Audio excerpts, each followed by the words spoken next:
The Renault Scenic is a design success, and this has been noticed. Been given an award in Europe. So this file is talking about the type of thinking that Renault should at least exercise themselves in, and work all the way through with. I would be strongly pushing to work to get to the target end result. So the explanation here. We can use analogy, a comparison that is, if that assists, or just work off if nobody else had done it. It's just plain sensible. So you've got an absolute winner. The design is superb.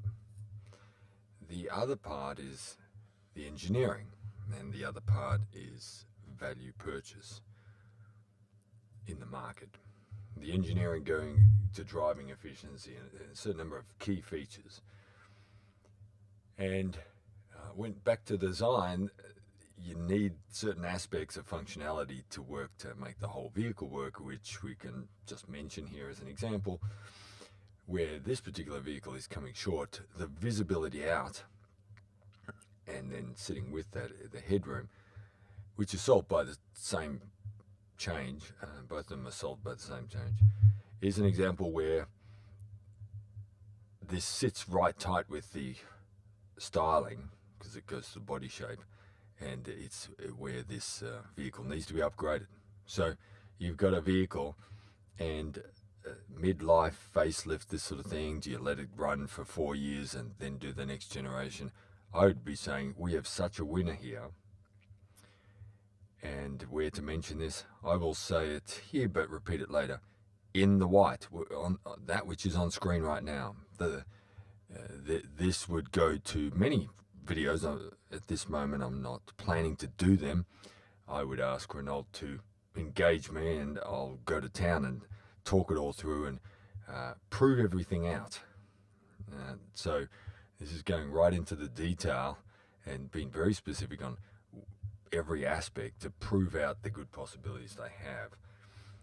So within Renault, they themselves have designed this. Some designer or designers did this. Now the question is, where do you go from here?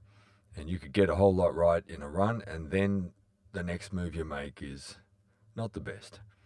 So what do you do when you've got something that's just in this case, a spectacularly attractive design? Do you just let it sit on one vehicle, and then when you go make a different vehicle category, you say, oh, there, the designer team, we want something new. You guys did a great job with the Scenic and some of these others. What new thing are you going to give us? And I would say, don't do that. It's sort of the default. They may well go and do that, but don't. What you can do is say, well, the designers are still relevant, but their job is much smaller. So here it is. I'll use the analogy. No, before we do that, I'll mention the colour. It's about the white one. If we go look at all the other colours, when to do that in sequence here, we can get it covered. We can do that later.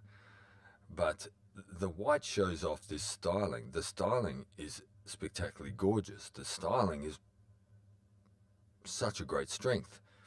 But when you go to the red and the blue and on it goes with the colours they've got on offer, the styling is sort of lost, and the vehicle overall is much less appealing. White is a very safe colour, and look to the early days of Tesla, and they had one colour, was it, or two? They had the white. Did they have white and black? Or anyway, Tesla did a number of things to lower the cost of production, and it could be that once you've already got the factory set up and doing things, then going backwards to less paint options would not save you anything, or maybe it does. So if it did, this is me playing CEO within the company, I would look at this and just say, sales will happen, sales will go elsewhere. There's a mix out there. But this dollar efficiency and production is a true factor. And if it was substantial, offering different colours really did price up our operations making this vehicle, then it happens to be with this vehicle, with the particular styling that the white is so good looking, but also so much better looking than all the other colours, which is subjective. So, let's not get into argument about it, but somebody's got to make the call. That's like the CEO's job. I'm playing CEO and I'm making the call. I'm saying the other colours are nowhere near it. And if you say, but we're going to lose 5% of sales, some person just loves black or something. Black on black on black, and what are you left with styling-wise there? Nothing. How would that work out? But the dark blue they chose, it sort of pretty much annihilates the styling in all the richness as well. So they could buy the vehicle without the styling. The vehicle has some other strengths. So this is a business efficiency decision, and it really has to be understood as that. But if it really worked out in that you did make savings on that side, then on the going to one paint option, and the picture is broader than just the one vehicle type. I'll get to that. So it could be with the whole model here. Then there is significant efficiencies. This particular white, this particular style, this one that's on the screen at the moment, this is what it's about. This is the beautiful vehicle. Now, the other part of it is white interior, which seems to be hard to find. This is from the French website, and I don't speak French, but I didn't see the white on offer interior. It's at the show, where I saw the vehicle in person in 2025, the Everything Electric show in Melbourne. I saw the vehicle in person, saw a grey type of interior. On some of the reviews from the UK, the vehicles they reviewed got given to review. It had more a white and a different seats sort of styling. Both of these look good, and that lighter cabin is very valuable. So this sort of cliche of, oh, but with kids or something like that, it'll dirty up, I look at it and just say, look, for many people, I'm driving the vehicle, and I won't spill anything. I'd like the vehicle to be light, and it's part of my life. If I had a house, I'd have a house. If I've got a vehicle, I've got a vehicle. There's only a few spots that I'm spending substantial amount of time in that's really in my control. And for the same money, I could have all blacked out and dark interior, or this very attractive white. It doesn't have to cost any more. Make it white. Just drop the black. Make the white available. It's not that much more expensive, and the idea that it all dirties up and nobody wants it is just really overweighted. It's an idea out there. It's cliche to say, but show me the data where it actually proves anything. How would you ever do a proper testing on it? So you don't really have the data to prove it. One would expect you'd have to. You see, do we have to talk about this? But you'd have to make everything the same price. Everybody is declared you can either have this one or that one, no price difference. Which one do you want? All else being equal with the rest of the vehicle. Did you do that? If you price it up, then the price is a factor. Most people would take the white. If you had the same price, the white's gorgeous, the black is blah, let them have the white. What's the point here? You've got to design spectacular here, put out the one that's really beautiful. You put the good one at the show with the white, and then you start selling the black. Why are you doing that? Don't go and say the white's so much more expensive. That's not true. And then the other part is that it'll dirty up. We'll leave that to us. Let us have the better looking vehicle, and it really just doesn't end up being a factor. Just let us get the good looking vehicle. So back to playing CEO instead of a customer who's complaining of the company getting it wrong. Me being CEO, of course, it's going to be all the white. That you could have two variants of that white, the more grey that I saw at the Electrifying Everything show in Melbourne. That was very attractive. And then the white I see in some of the UK reviews, with a different seat structure that looks very good as well, we'll offer both of them. And if it prices things up to have the black as well, because you've got more variants, no black. And you say we're going to lose some sales because some person has this sort of religious fever set of their beliefs and they're just stuck with it. You've got to have a black interior because everything gets dirty in a flash and so on and so on. Well, there's different sales to different people. You're going to get some of these sales. You're not going to get those across all the vehicles out there. Just let those ones go. And then what you do is create a design masterpiece, a gorgeous vehicle, and the reputation is out there. And you'll get a lot of other sales you wouldn't have otherwise got. It nets out your way ahead. Just have that efficiency in production, and then I would be, again, this is the thought process, I'm playing CEO, the two whites that you had, the white and the grey, I've seen them there, and drop the black. Just forget the black. We don't do the black because we're classy Renault, and we've got a classy vehicle, spectacular on the outside and gorgeous on the inside. We're fixing up the vehicle. This is easy stuff, the low-hanging fruit. We've got the start material. You did the white. You did the other white. You already got it. Use it. This is just management, judgment. What to. You see the value in it. You put it forward. You tell the truth about it. It doesn't cost more to make. And this factor, this story that it'll all get dirty and nobody wants it is just not true. Both of them, people do want it. If you don't price it up, don't make it a luxury item. It's just part of the beautiful of the vehicle, and that's comes with it. And then people buy it. Lots of people they don't have the grandkids dropping ice cream on it, and people can be careful with their house and carpets at home, and ask people to take their shoes off, and they can be careful with the vehicle and say, this is my beautiful vehicle. Don't eat in the car. And a few times, grandma takes the kids somewhere, she's just careful that they follow the rules. She's pretty much in control, that they've got no food in their hands. You can grab it and throw it in the trees before they get in the car. It's fixed. So they're not with crayons in the back. Can we solve this problem? It's just, why is your car getting dirty? Don't eat in the car, just drive from A to B. And many of these people who are going to buy this vehicle are not going to the beach. Righto. We won't labour that further. Let's get back onto this checklist here. So far, it's pure white, and we've got manufacturing efficiencies. It's this white in front of us in the screen. There is no red, there's no blue. We've got dollar savings. We're going to cut through here and make a vehicle that is good profit margin for the company and sells like hotcakes, is loved. It's out on the street, and everybody who sees it is looking at it and it likes it. And it comes to their mind if it's in their vehicle category size when they come around to buying it. You got free advertising there. So it's the gorgeous one. It's the white. You got beautiful panel shaping around the front and the rear, particularly the side groovings are adequate. And the bonnet as well, this whole front section.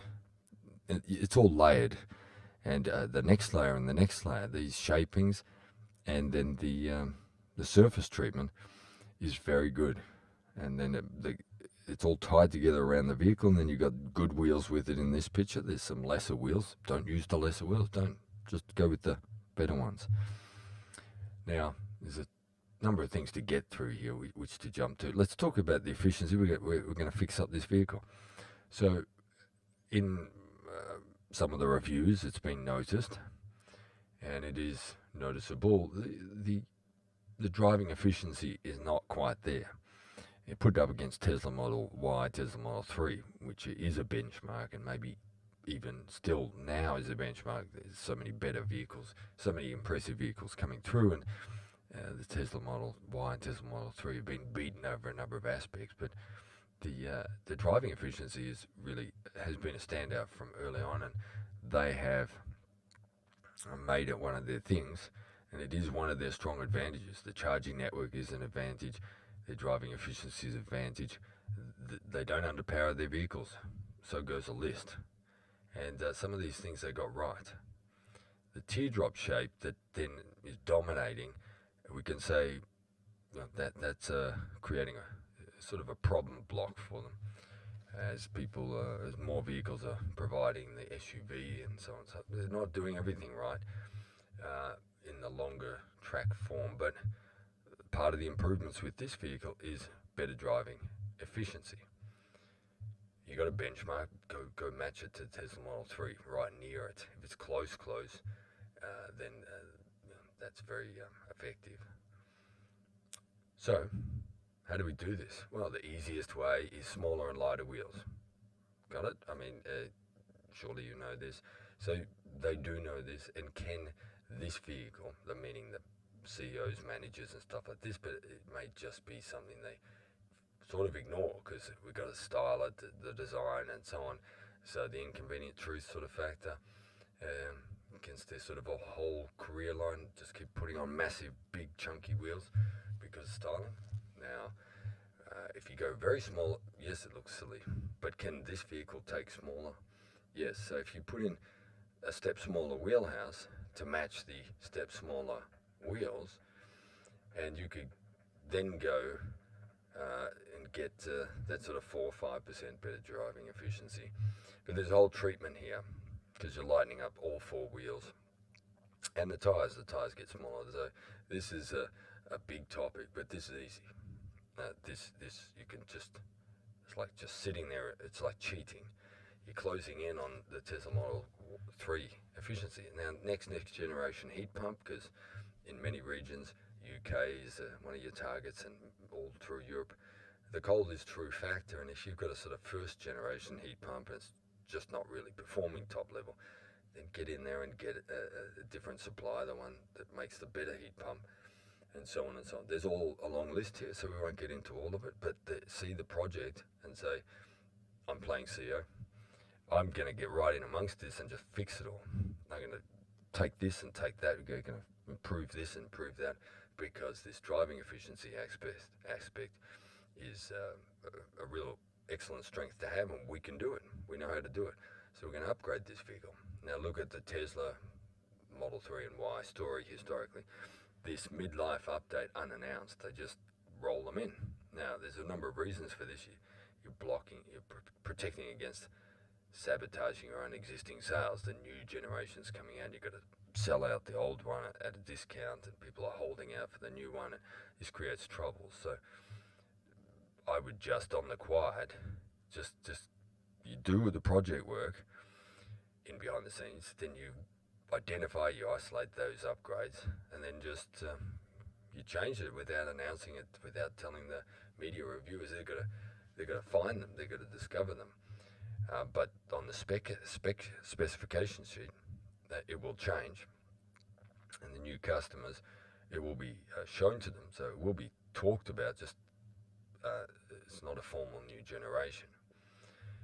So then this sort of example is that the previous months, every month prior to this vehicle, its kilowatt hour consumption per 100 kilometers was X, and now this is 0.95X, and there was improvements in heat pump, and we got to lighter wheels, we used flow form wheels, and we went over to that other supplier for the tires and got better, lighter, excellent grip, but it's also there with the less rolling resistance.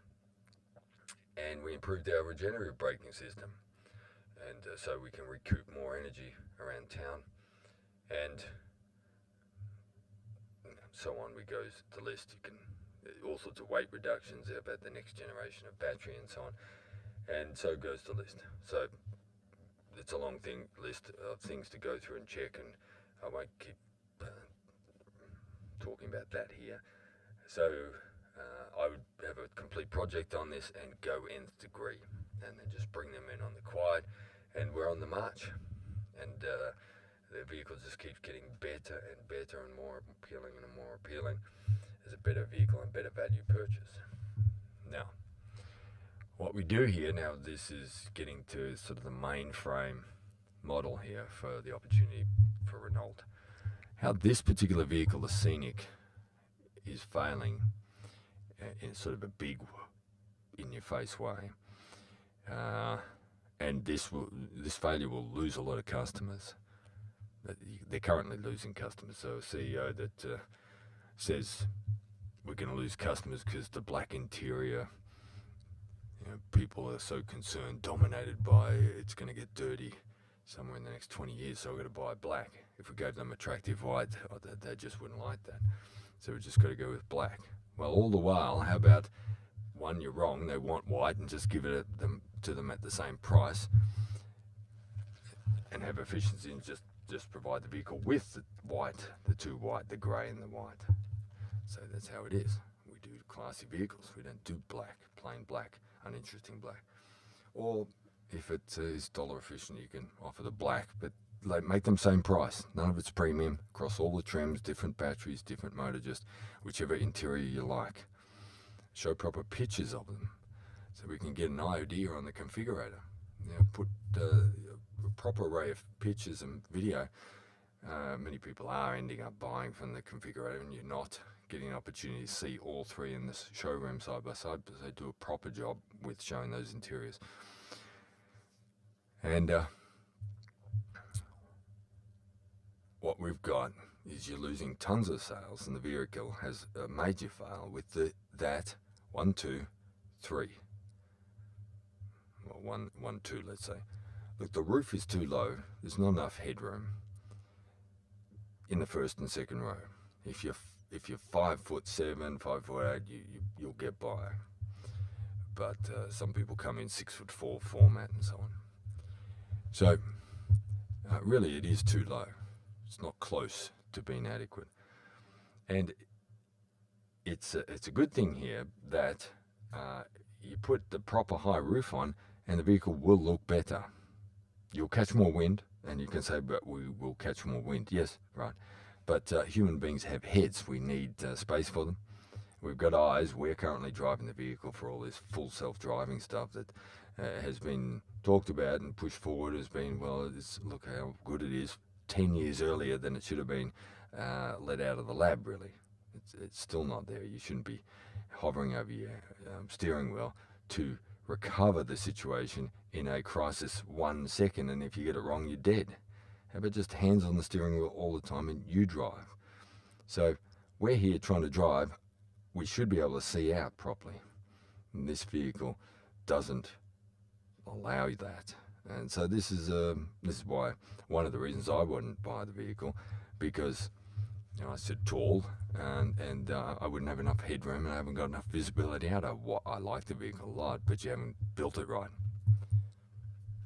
You just haven't built it right. There's not enough headroom. You haven't put a proper top on it. Now, this would look better if you have, see the glass house there? The glass house is thinner than the paneling below.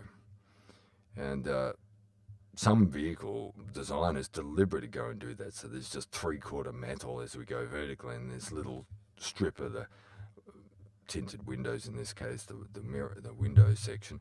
And they think it's cool. They think it's like a sedan sports car. They just won't let their design work result in just a functional vehicle. Everything's got to be sort of sports car feel. Well, it's just a designer trend thing, idea, and they can just be wrong. How about having skill and say, well, let's make a functional vehicle, and then, meaning we're going to make a functional vehicle uncompromised, and our job is to make that good looking. Now, that'd be a proper task given to them, and they give themselves, and that is the proper assignment. So this vehicle would look better with more window above. Your ratio between the panel and the vertical and the window would be better, and the vehicle would look better because it's sensible, it's functional, there's headroom. Now, there's a whole list of fails that would be fixed. Much improvement would occur.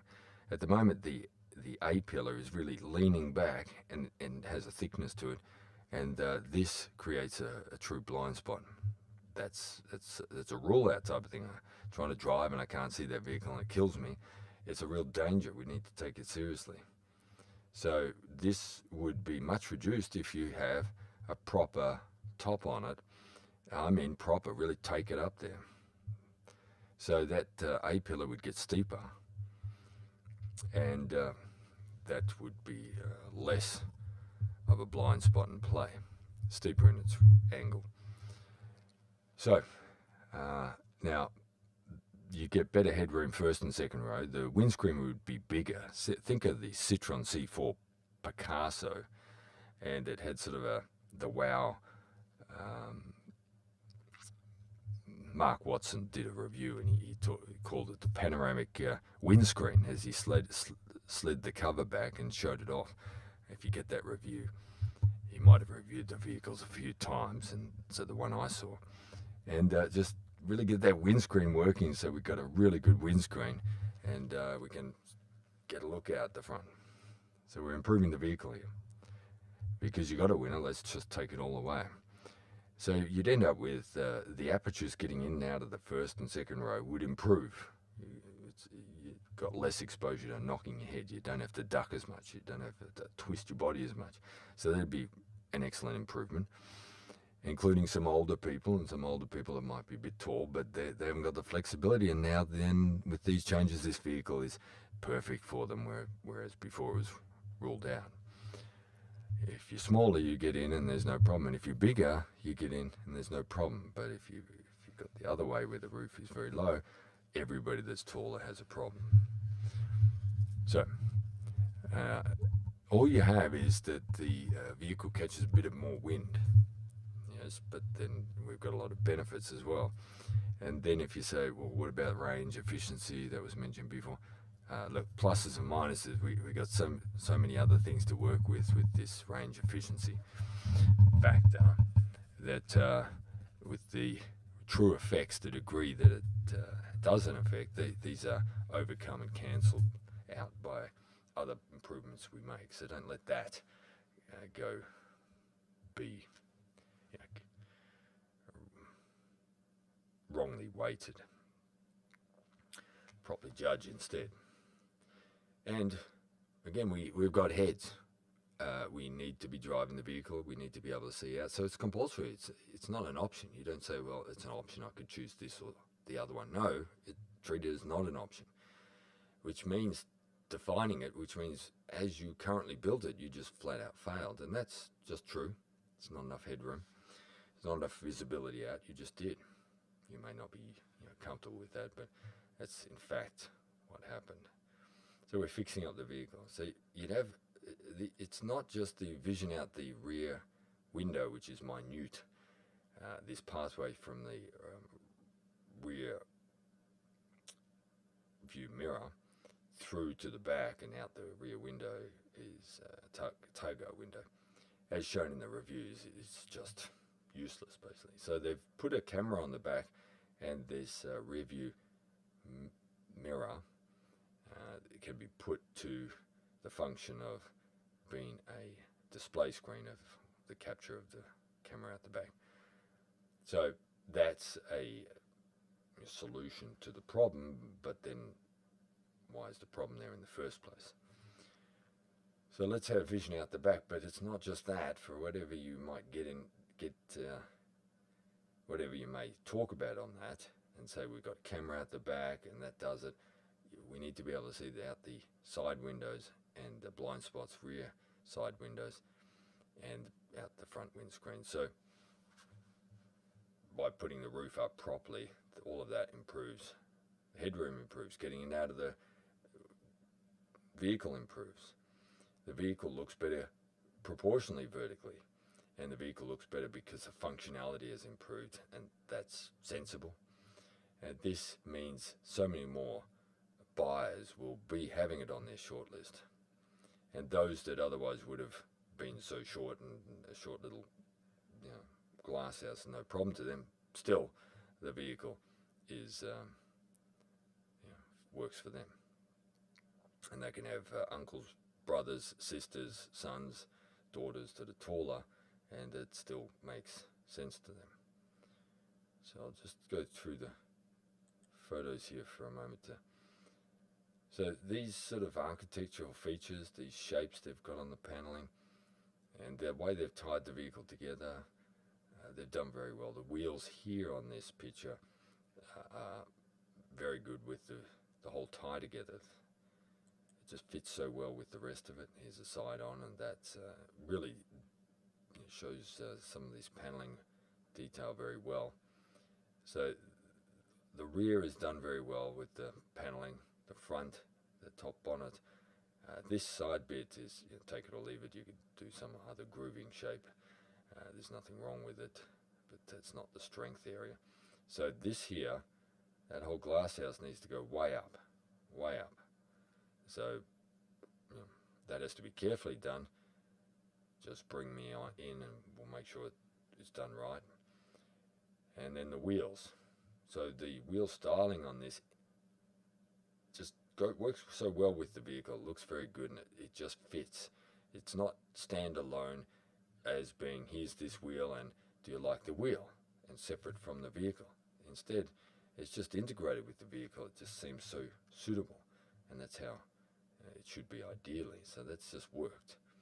But we need to go to smaller wheels. We need lighter wheels. Go to flow form, make them lighter, keep the strong aero, or up the game on the aero, make it to highway efficient. And then what are we doing with these sidewalls for the ride comfort? And there's much more to talk about on the wheels in terms of the aesthetic. I won't get into it here. I need to make a separate, I will be looking to make a separate series on the wheels and a whole lot of strategy so you can optimize the look while minimizing the weight and have better driving efficiency.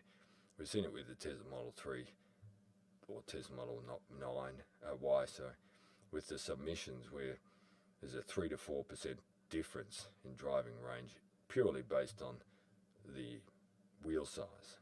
One size difference, and this has been supported by other sort of scientific level tests. It's 3 to 4% driving efficiency, and that's really just your start point of possibilities. That's low pressure cast. If you make it a bit further lighter, not just smaller with flow form, then so on, there's a whole, then we can go onwards. There's a lot that can be done there. I won't keep talking about that. So this interior, this actual cockpit is part of the strength. The reviewers, time and time again, have praised this. Not every aspect. I'm concerned about being able to see the screen, which screens out there. I'd like to identify which screens are able to be seen through this steering wheel by everybody of every height. It's sort of a tough one to solve. But the cockpit is very good. But where's the best color mix here? This looks like the grey that was at the motor show. The grey worked. If that's the grey, then I'm just wondering what they are calling what in this configurator. That does look like the one I saw at the motor show, and that worked. It was light enough. So if that's one and the same, then that works. As opposed to black, we don't want black. This does look like the light grey fabric, and that one worked. I saw at the motor show. Now this here is an industry-wide problem. This here. So this is the rearview mirror when you've got a low roof, a raked, laying back windscreen, and then you've got the rearview mirror. But this box, some vehicle makers have a massive box here, and they can say we've got this camera in it, or there's some reason. But this means there's a massive blind spot in your windscreen. So that phrase sounds impossible. You talk to kids at high school in year 8 and you're doing a sort of a presentation lecture and say, well, we design our vehicle this way, and then we've got the windscreen, so that's for seeing out, because you're driving forward, and so it's a safety thing. So you know about blind spots, and it's such a concern. We've got mirrors, and we've got to check here's how to drive, and you check your blind spot corner there, and you get a lot of points off in your drive test in the future, talking to the 8-year-olds, year 8-year-old, 14-year-olds in year 8. So when you do your test drive, you'll have to really be across those mirrors, because it's a very serious aspect. You're teaching them, adults teaching the young what's what. But us, we design vehicles, so we gave a windscreen and we got these, we know about these factors. And then what we chose to do is put a big whopping blind spot right in the middle of the windscreen. And so, that of course is a very bad thing to do, but we do it industry-wide now, and the government just turns a blind eye, and nobody's legislating against it, and it's just a big whopping blind spot. So with this particular vehicle, we put the low roof on and had the windscreen raked back, and this really has a compound effect. So in truth, the 6 foot person, not even 6'4", even the 5'9" person, from where their head is, the geometry means you've got this big, massive blind spot right in the middle. Right, so the way I describe that is a bit, what's the phrase, sarcasm. You speak it in reverse, or you go and talk it through to just shame them, try and show how ridiculous they are. And this is an industry-wide fail, and it needs to stop. Put your camera somewhere else, put it up on the roof. It catches a bit of wind, but I need to be able to see out the front windscreen, so it's not allowed to go put a blind spot in the windscreen. Full stop. So that needs to be fixed, and part of the steps in fixing this is, again, steeper windscreen. The A peelers will be steeper, much higher roof, and then get rid of the box part of that, and so on and so on. Just bring me on, team, and I'll make sure it's fixed. I'm not going to tolerate that fail. So this cockpit, back to the cockpit, is so many strengths, and if we get the whole interior to the best that you've got, then you've got such a strength there. Yes, that looks like the one at the motor show. So now let's talk about this other part of it. I've talked about the improve the efficiency. I've talked about fix up this roof section. These two are very important. And I talked about that blind spot in the windscreen and so on and so on. Now, what is the crash safety? It did pretty well in the Euro cap, but this is another very important part. So any room for improvement there, and this is a breakdown analysis, then we need to work on that. That is that same sort of just progressively upgrade the vehicle instead of waiting for a new generation. So we're working to make a masterpiece of this vehicle, not just a vehicle that comes and goes and have a marketing department and just sort of market things, whatever we've got at the time. If we're on a winner, let's go all the way, and this vehicle is a winner, and part of the judgment, the job here is to see what the excellent possibilities are here. So the best looking version of this vehicle is not this vehicle, but it's not just the improvements I just talked about there. Here we go, let's have a look at this. So the plan here is sort of the story of the BMW X5 there. Let's go, this is a bit analogistic. You don't have to have a preceding event and then say it's been established and now we're allowed to copy. You can just be intelligent. You can do it yourself first, just by our first principles. It's just sensible, that's it. But may help people to see it. And what we've got is the BMW X5 came into existence, a number of generations happened, and then it came to a maturity, and then there's the BMW X5 proper. And since then, they've kept it the same. But for the tightening up, if you look at generation after generation, they tighten it up, and they've new technologies with the lights, and then you're gifted that you can go make a better light assembly and so on. And then some of the lines are finer and tighter and so on, but essentially very, very tightly the same over the next 3 or 4 generations. And it's exactly the right thing to do. It's exactly the right thing to do. Why? Because they understood they had a total winner. The shape, the proportions were a total winner. You can see it. You can say, well, looks are subjective, but then, in fact, beautiful is beautiful, and there it is. So you can put that saying aside, and sometimes if it's just spectacular, it is so. And if you just have enough sense, you say, we've landed on it. Let's understand that and don't move away from it. So we put in better engineering over the generations, and you can do that sort of fine improvements, refinements in terms of tightening things up and so on. But very carefully, you're making changes and you make sure you don't go backwards.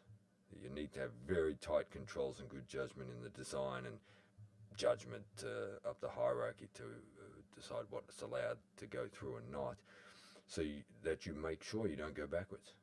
Some of the things that might have been proposed, looked at, are rejected by the judgment that takes us backwards. It's inferior to previous generation. Don't do that.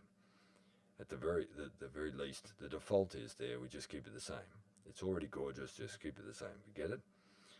So that's part one of the X5 story, BMW X5, and it's an important story for the industry. So there's some other vehicles that are of a grade where that sort of treatment should be done. If you can find an improvement, just like the BMW X5 next generation, you can bring it in, but you didn't substantially change any of the shape. It's clearly the BMW X5. For a good reason, you're keeping it the same, because it's really good proportions, and so on and so on goes the list. So this vehicle is amongst it. It's new on scene, but you have a winner when you go fix up the roof. It'll improve the proportions, improve the look, improve the functionality and so on, and then you improve some of the engineering efficiency and so on, bring it all through to that, and then that would be the vehicle that is the winner. And then it's for the next 10, 20, 30, 50, 100, 1,000 years. There's no reason to change it. You just keep going. At the moment, what's on screen here is not the vehicle I'm talking about. This does not have enough glasshouse. The proportions vertically are not right. The glasshouse, the blacked areas here, is too small. It's too thin. So this, what's on screen in front of us, is not the vehicle to stick with and keep going for the next many decades, hundreds of years, 1,000 years. We're still driving vehicles. It's on the terrain. We're not flying. It's not in the water. So wheels and driving around. And then lanes of roads are only so wide. So people are only so big, the same sort of size. So hence the vehicle is the same sort of proportions. This is still gorgeous, so you keep it the same, like the BMW X5. So this is what you've got in hand. You keep this as being smaller wheels, low ground clearance, and low floor, high roof. This is a phrase that's important to understand. So this is for it's for sealed roads. We're not pretending to be off-road here. You need the efficiencies and that Tesla Model 3 sort of driving machine performance.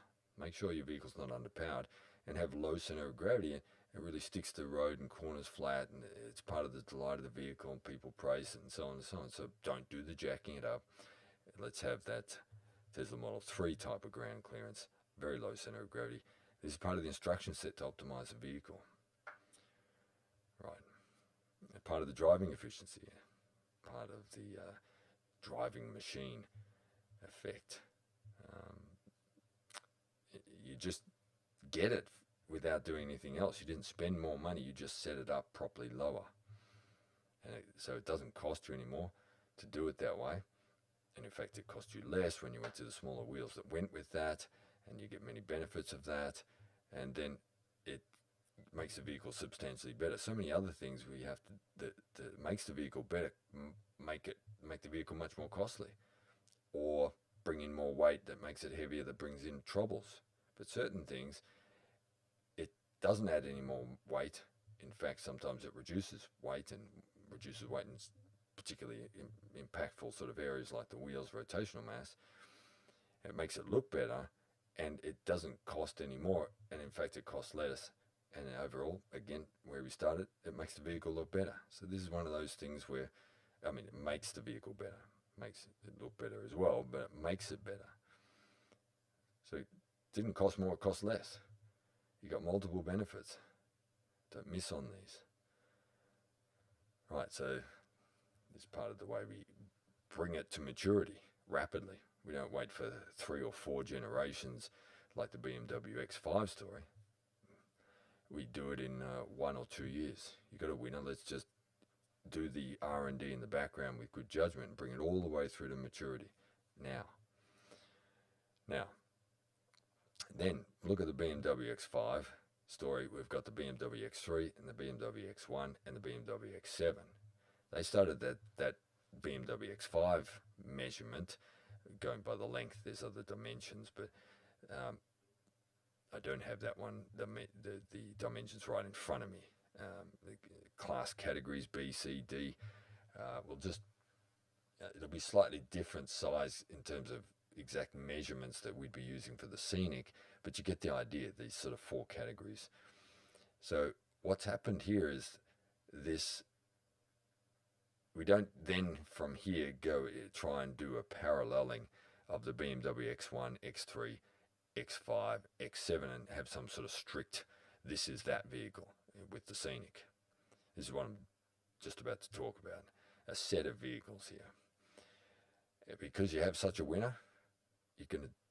The model is to do this. This is what I would do as CEO, because it's a smart thing to do. You've got to win design winner here, and then fix up the vehicle as I'm pointing to, talking about, and so on. And it's a value purchase, and it's false economy not to do certain things, and so on. You've got competitors out there that are just going to beat you if you're coming up short on certain things. So it's just, again, false economy not to go and do that part properly.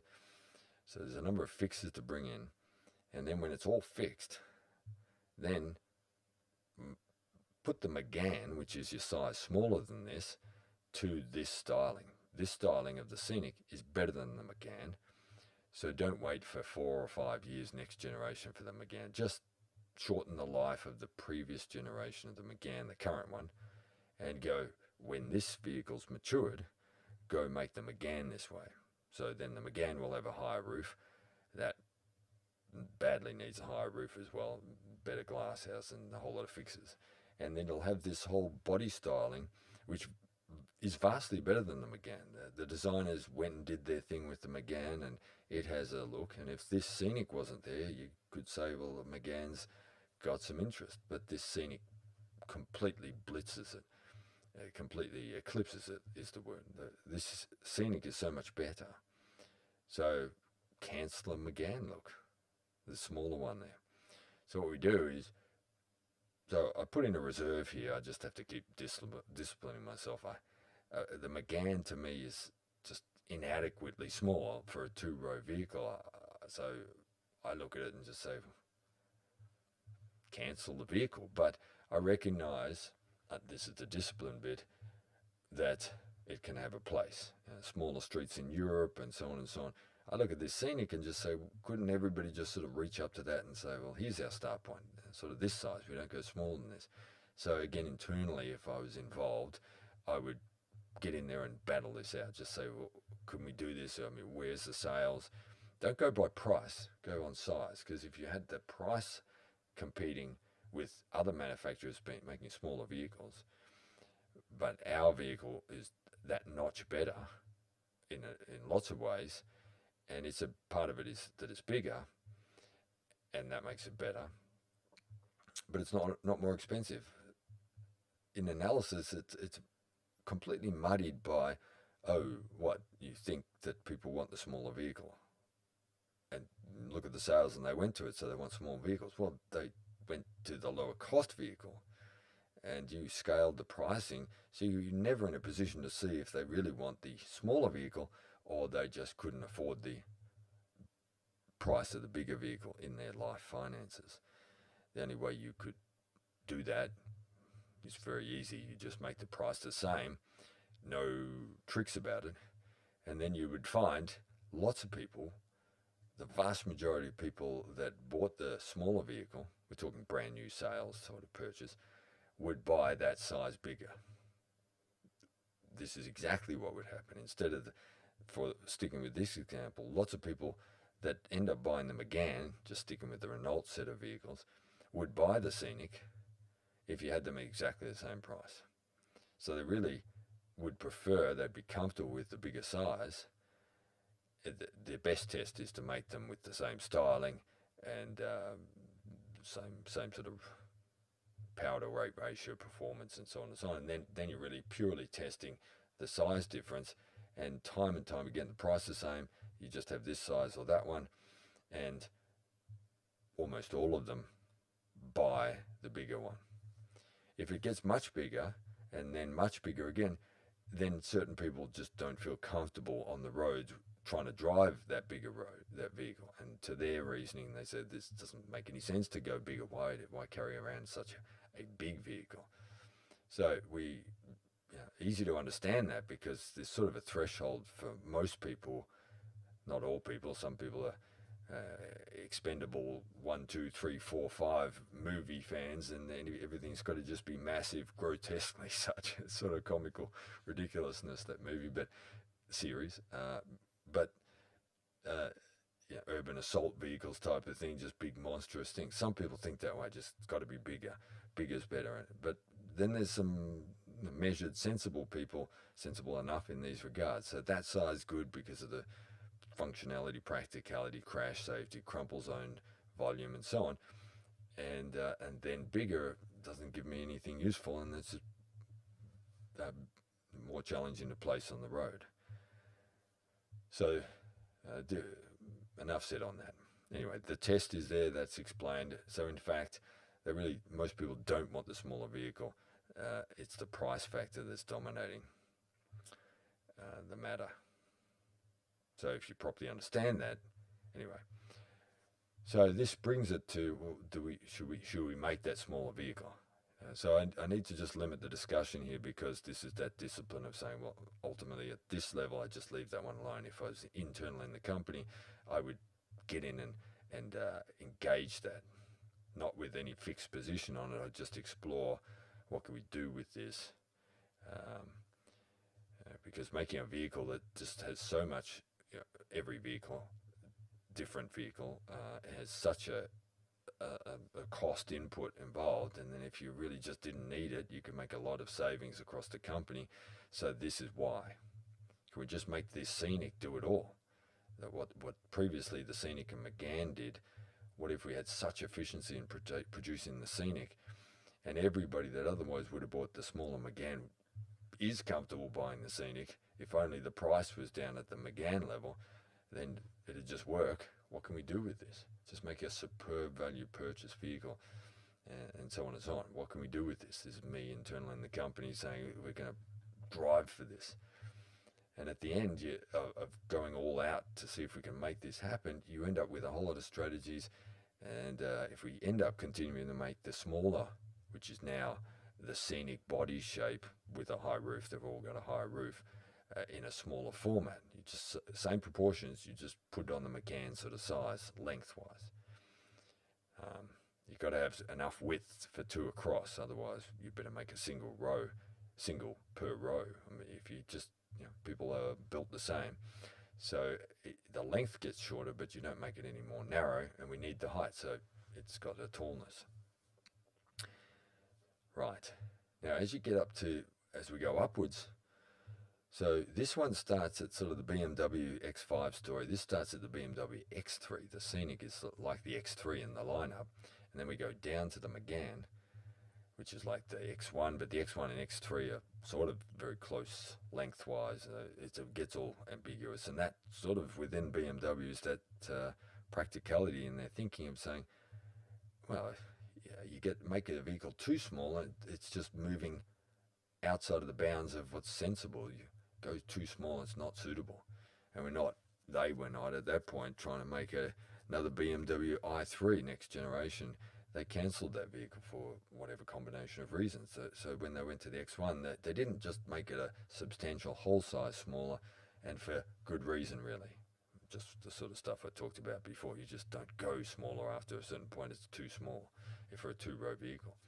So we won't further do that, but it's a separate one in the lineup. So for this, the Scenic is like the X3 in the lineup. Now when we look to the X5, recognize with this analogy, which has dangers, we're not doing SUV. This is like if you want to buy an SUV sort of thing, there's BMW. But this is, if you want a very driving efficient excellent driving machine, a low ground clearance, like a Model 3, 138mm ground clearance, for a very low center of gravity, excellent driving machine, driving efficiency, better safety, better cornering, better handling, the list is long. So for no extra cost, we just set up the vehicle that way with the smaller wheels, lighter wheels, flow form, and etc. etc. Best tyres from the factory, just do it properly so it's a driving machine from the factory. This is for sealed roads, we're not doing off-road. And we've got a high roof, low floor, so you set the seat high and you can step in, you can be tall and step in. And human beings, we all walk on the ground, including the 6'4" people. What am I talking about here? Well, it's not about, well, I want the inside floor of the vehicle very high because I'm a tall guy and I have difficulty stepping on the ground or something. What? It's not a problem getting, it's not a help if you're tall to step up and down out of a vehicle to get to the floor of it. It's the seat height. If the seat is very low, you've got to go down to get to the seat and get up out of it to get it. That's the difficulty. And if the roof is too low, then you're dodging the roof.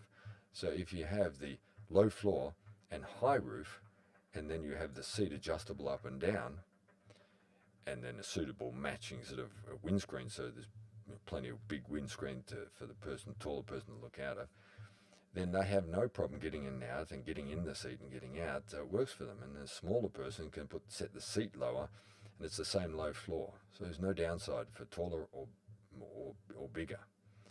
So this, to be totally clear, because there's confusion exposure out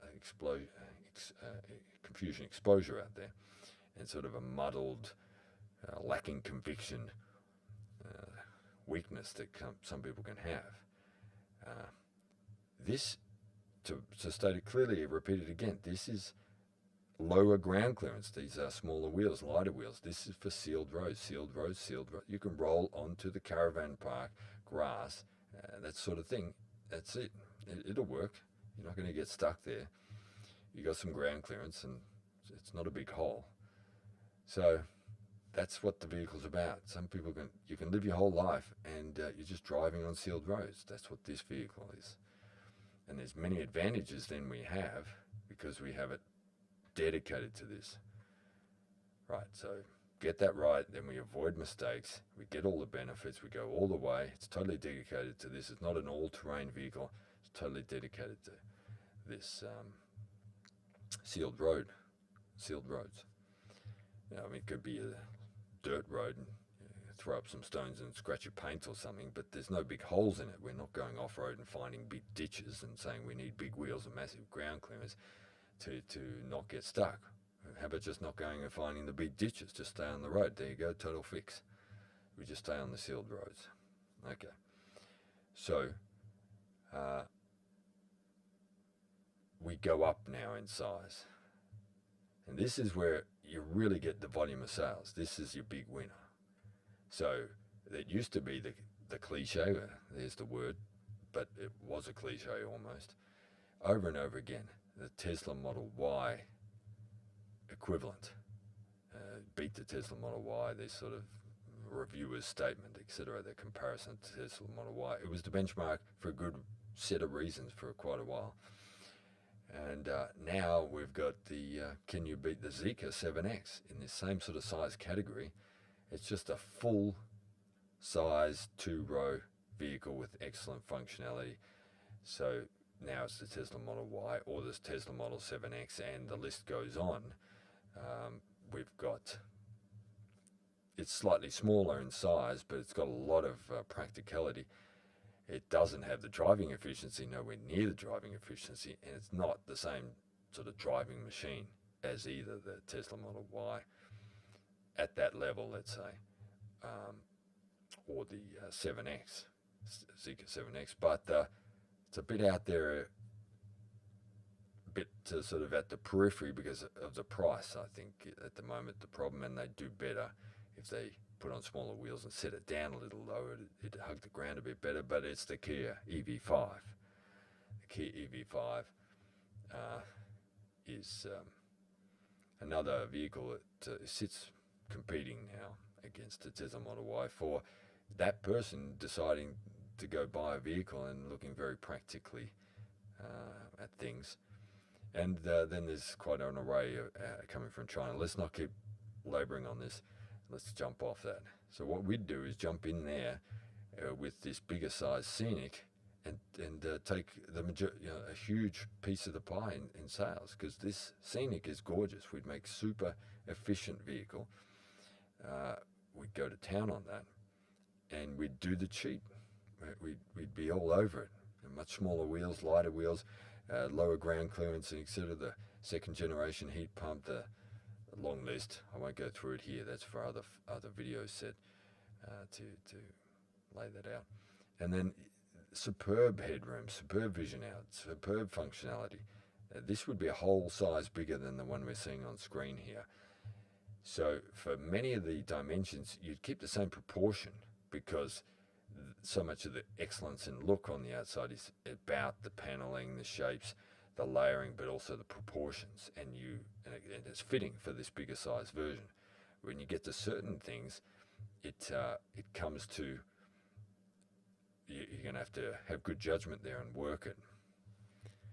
So one of the factors here is when you go longer, when we're thinking of the BMW X5 equivalent, that size even bigger, which I'll talk about briefly soon.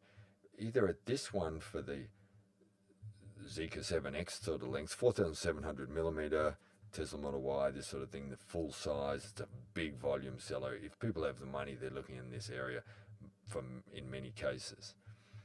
Not everybody wants the bigger vehicle. Go buy the Smart Hashtag 3 or 1 or these sort of things. If you had a good deal of money, they're expensive vehicles. The prices come down recently, but expensive vehicles, premium, but they are smaller size-wise. Well, the Scenic is sort of in that bracket. It's quite expensive for the size. Anyway, enough on that, because we're looking to shift this to a value purchase. Think Geely EX5 and go beat it. Think Leapmotor B10 currently and go beat it in terms of value purchase. So it's gorgeous, better looking than those vehicles. It's in that value purchase category. It's a performance machine. It's a driving machine. It's sort of doing 7, 8, 9, 10, and you can do this if you say, well, that's what we're going to do, and have those production efficiencies. Get in amongst those strategies there, like what I mentioned earlier with Tesla Model 3. As Tesla in its early days, phases, and certain decisions in the way they do production, well, let's get in amongst that and think that way. So whole companies can see themselves in a certain way and just say, oh, we don't do that sort of stuff. We're prestige, we're boutique or whatever. And you can go make boutique, meaning cancel the word boutique and just say beautiful, very high class, and have value efficiency. They're not mutually exclusive. Value purchase. They're not mutually exclusive. It only costs so much to do this fine work on the front there, and the particular lightings and stuff. That goes to, if you itemize it, a certain dollar amount that makes the face a little bit more expensive than a very uninteresting face. But that's contained. It doesn't make the rest of the vehicle more expensive. You stamp out that metal panel or that one, that shape or that one, it doesn't make it any more expensive than the other vehicle. So there's a long list of other things that is no more expensive. So we can get in amongst this and go beat the Geely EX5, and you can go make the E-Rev versions of these as well. I'm shifting into another dimension there, but there's so many sales for the taking. You make a gorgeous vehicle, you've got a platform, and the way you make E-Revs is quite easy off a EV platform. You make the EV platform first, and then you add the combustion engine. More petroleum vehicles is a tragedy, but it's better than having a whole pure petrochemical vehicle. E-Revs a lot better for many reasons. I won't talk about that further here. Let's get to the X5 again, equivalent. We're talking the 4,700 millimeter. We're talking the Scenic done at the bigger length, and that's the Tesla Model Y, Zeekr 7 Toyota category, and they're done very well. Higher roof, driving machine, very efficient. You already got the gorgeousness. Let's finish that off, and it would be there getting a lot of sales in that sector. And then as a bonus here, this is exploratory. This is talking it out and having the team and get the designers to say, well, scratch it out for me with your current software. Use old school language of a pen and paper architect board, but now we've got the software. What I'm looking at is the BMW 7 X7 sort of version. But what would we do with this? Well, easy enough, isn't it? It's the estate. It's the shooting brake. It's the wagon. What do you call it in your region? So this vehicle, we're not trying to in this have the same wheelbase for efficiency across these different sizes.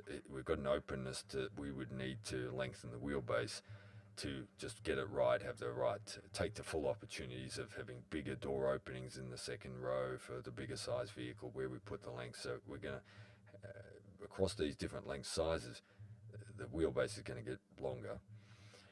Now, eventually we can say, well, we'll do the wagon for those who like that, and this gives another option of this type of full length vehicle, and somebody wants a little bit more capacity and likes that style. And we'd be looking to say, well, it's basically the same price. You can have the 4,700 millimeter length, your Tesla Model Y, 7X, Kia EV5, etc. Beta. There it is. You can have that, or you can have the wagon, and they're the same price.